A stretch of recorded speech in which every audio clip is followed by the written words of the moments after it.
பாண்டியன் வீட்டிற்கு விருந்துக்கு வந்த சக்திவேல் செய்த பிரச்சனையால் புது பிரச்சனை வெடித்திருக்கிறது. பாண்டியன் வீட்டிற்கு வந்த சக்திவேல் எப்படியாவது இங்கு ஒரு பிரச்சனை பண்ண வேண்டும் என்று நினைத்துக் கொண்டிருக்கிறார். அதனால் அவர் சாப்பாட்டை சாப்பிடாமல் யோசித்துக் கொண்டிருந்தார். அப்போது ராஜியிடம், உனக்கு நாங்க பார்த்து வைத்த பையனின் ஞாபகம் இருக்கா? அந்த பையனுக்கு கல்யாணம் ஆகிவிட்டது. இப்போ சுவிட்சர்லாந்தில் போய் செட்டில் ஆகிட்டாங்க.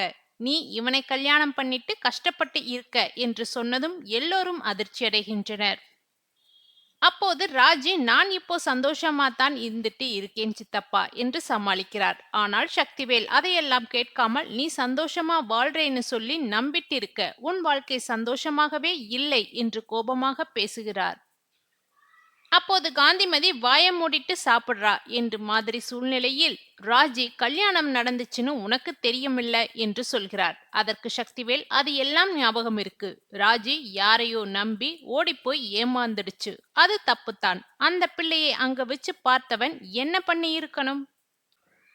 நம்ம கிட்ட வந்து ஒப்படைச்சிருந்திருக்கணும். அப்படி பண்ணி இருந்தா இவன் நல்லவன். ஆனா இந்த கதிர் என்ன செஞ்சான்? ராஜியை கல்யாணம் பண்ணி நம்ம குடும்பத்தை அசிங்கப்படுத்தி இருக்கிறான் என்று சொல்ல, அதற்கு கோமதி, என் பையனுக்கு அந்த மாதிரி புத்தி எல்லாம் இல்லை என்று சொன்னதும் பாண்டியன், இலையில் சாப்பாடு வச்சுட்டு எதுக்காக தேவையில்லாத விஷயங்களை எல்லாம் பேசிட்டு இருக்கீங்க, சாப்பிடுவோம் என்று சொல்கிறார்.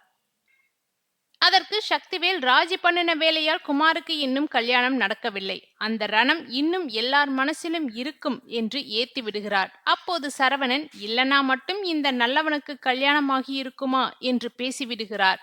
இதை கேட்டு குமார் கோபப்பட, கோமதி அமைதியாக இரு என்று சொல்கிறார். அந்த சமயத்தில் பாண்டியனுக்கு கடையிலிருந்து போன் வர, அவர் கடைக்கு போயிட்டு வரேன் என்று கிளம்புகிறார். அவர் போனதும் சக்திவேல், இவன் எதுக்காக அந்த நேரத்துல ராஜியை கல்யாணம் பண்ணினான்?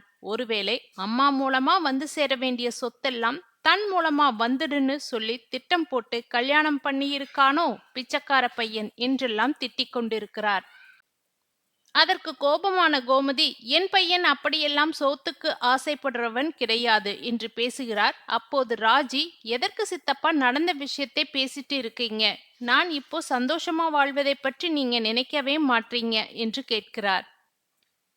ஆனாலும் சக்திவேல் விடாமல், நீ எப்படியோ வாழ வேண்டிய பொண்ணு, இந்த ஒண்ணுமில்லாதவனை கல்யாணம் பண்ணிக்கிட்டு பேசிக்கிட்டு இருக்க என்று கோபப்படுகிறார். இப்படியே வாக்குவாதம் பெருசாகிக் கொண்டே போக அதை பார்த்து பதறிப்போன காந்திமதி, ஏண்டா இப்படி வெண்ணெய் திரண்டு வர நேரத்துல பானையை போட்டு உடைக்கிறாய்? அதற்கு சக்திவேல், உன் உத்தம பேரன் ராஜியை நம்ம கிட்ட வந்து ஒப்படைச்சிருக்க வேண்டியது தானே, எதுக்காக அந்த சமயத்துல கல்யாணம் பண்ணணும்? நான் திட்டம் போட்டு நம்மளை பழிவாங்கத்தானே இது எல்லாம் பண்ணியிருக்கான் என்று மீண்டும் மீண்டும் சொன்ன விஷயத்தையே சொல்லிக் கொண்டிருக்கிறான். கோமதி வீட்டுக்கு பிடிக்காமல் விருந்துக்கு வரும் சக்திவேல் கேப் கிடைக்கும் போதெல்லாம் பிரச்சனை செய்வதற்காக எதையெதையோ பேசிக் கொண்டிருக்கிறான். இதனால் பயம் அடையும் பழனி அவனை டைவர்ட் பண்ணுவதற்காக முயற்சி செய்கிறான். ஆனாலும் சக்திவேலால் மிகப்பெரிய பிரச்சனை ஒன்று வெடிக்கிறது.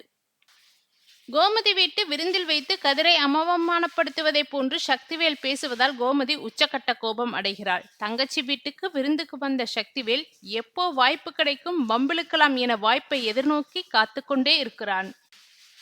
அதே நேரம் முத்துவேல் தனது மகளுக்காக விருந்தில் முழுமையான மனதுடன் கலந்து கொள்கிறான். கதிரிடம் பிசினஸ் எல்லாம் எப்படி போகுது, டிராவல்ஸ் நல்லபடியா போகுதா என்றெல்லாம் கேட்கிறான் முத்துவேல்.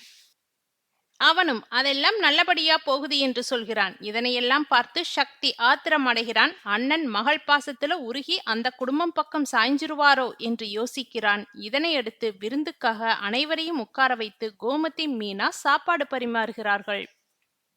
சாப்பாடெல்லாம் பரிமாறிய பிறகும் சக்திவேல் சாப்பிடாமல் பஞ்சாயத்தை ஆரம்பிக்கிறான். ராஜியிடம், உனக்கு நம்ம பார்த்த பையனுக்கு கல்யாணம் ஆகிடுச்சு, இப்போ சுவிட்சர்லாந்துல போய் செட்டில் ஆகிட்டாங்க, நீ இவனை கல்யாணம் பண்ணிக்கிட்டு கஷ்டப்பட்டு இருக்க என்று கொளுத்தி போட ஆரம்பிக்கிறான்.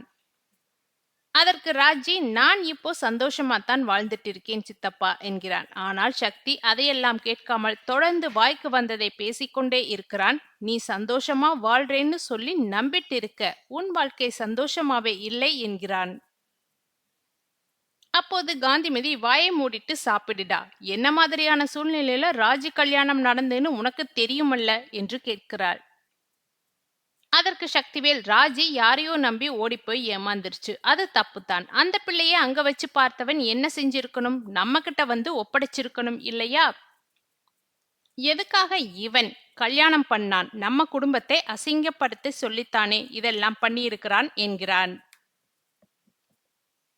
அதற்கு கோமதி, என் பையனுக்கு அந்த மாதிரி புத்தி இல்லை என்று கூற, பாண்டியனும் இல்லை இல்லை, சாப்பாடு வச்சுட்டு எதற்காக தேவையில்லாமல் பேசிட்டு இருக்கீங்க, சாப்பிடுங்க என்று கூறுகிறான். காந்திமணியும், நீ இங்க வந்திருக்கவே கூடாதுடா, வாயை மூடிட்டு சாப்பிட்டு தொலைடா என்கிறான்.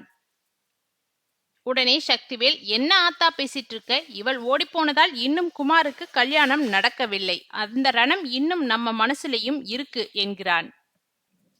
அப்போது சரவணன், இல்லைனா மட்டும் இந்த நல்லவனுக்கு கல்யாணமாகி இருக்குமா என்று கேட்டு ஷாக் கொடுக்கிறான். இதை கேட்டு குமார் கோபப்பட அவனை கோமதி அமைதியாக இருக்க சொல்கிறாள். அந்த சமயத்தில் பாண்டியனுக்கு கடையில் இருந்து போன் வரவும் எழுந்து போகிறான். அவன் போனதும் சக்திவேல், இவன் எதுக்காக அந்த நேரத்துல ராஜியை கல்யாணம் பண்ணணும்? ஒருவேளை இதுதான் வாய்ப்பு, கல்யாணம் பண்ணிட்டால் அம்மா மூலமா வந்து சேர வேண்டிய சொத்தெல்லாம் நம்ம மூலமா வந்துடும் சொல்லி திட்டம் போட்டு கல்யாணம் பண்ணி இருக்கானோ என்கிறான். அதனை கேட்டு கோமதி கடும் கோபமாகி, என் பையன் அப்படியெல்லாம் சொத்துக்கு ஆசைப்படுகிறவன் கிடையாது என்று கூறுகிறாள். ராஜியும், எதுக்கு சித்தப்பா நடந்த விஷயத்தை பேசிட்டு இருக்கீங்க, நான் இப்போ சந்தோஷமா வாழ்றதை பத்தி நினைக்கவே மாட்டீங்க என்று கேட்கிறாள். அதற்கு சக்திவேல், நீ எப்படியோ வாழ வேண்டிய பொண்ணு, இந்த ஒண்ணும் இல்லாதவனை கல்யாணம் பண்ணிட்டு பேசிட்டு இருக்க என்று ஆதங்கப்படுகிறான். இப்படியே வாக்குவாதம் நீள காந்திமதி, ஏண்டா இப்படி வெண்ணெய் திரண்டு வர நேரத்துல பானையை போட்டு உடைக்கிற என்று கேட்கிறாள். அவளிடம், உன் உத்தம பேரன் ராஜியை நம்ம கிட்ட வந்து ஒப்படைச்சிருக்க வேண்டியதுதானே, எதுக்காக அந்த சமயத்துல கல்யாணம் பண்ணணும்?